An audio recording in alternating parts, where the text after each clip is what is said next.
దయచేసి నా వల్ల ఈ ఇంట్లో గొడవలొద్దు.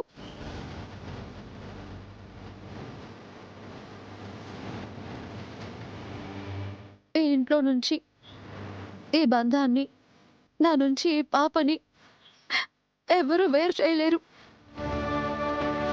తులసి, వాళ్ళేం మాట్లాడుతున్నారో విన్నావా? ఆ కనిష్కని ఇంట్లో పెడదాం అంటున్నారు. పర్వాలేదు,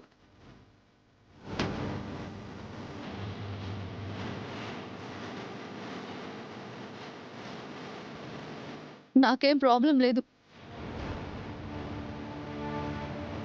నేను నా అత్తారింట్లో ఉంటే చాలు. ఈ ఇంట్లో ఇంకెవరున్నా నాకే సమస్య లేదు.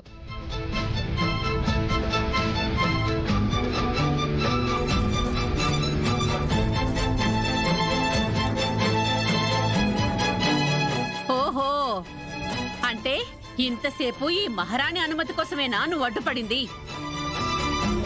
ఆర్గ్యుమెంట్ చేసే రైట్ గాని, అడ్డుపడే హక్కు గాని నాకు లేవని తెలుసు.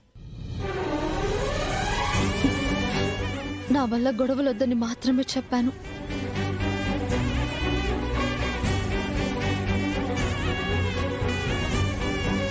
ఖుషి, పద.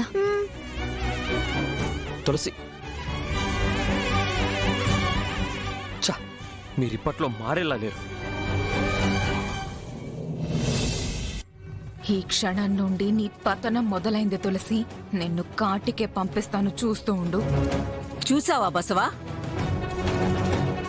అది గొడవలొద్దు అనగానే ఆగిపోయాడు. అది వెళ్ళిపోగానే తోకూపుకుంటూ వెనకాలే వెళ్ళిపోయాడు. అదింకా ఎన్ని రోజులో చూద్దాం బామ్మ. సిద్ధుని తులసి నుంచి ఎలా విముక్తి చెయ్యాలో నాకు బాగా తెలుసు.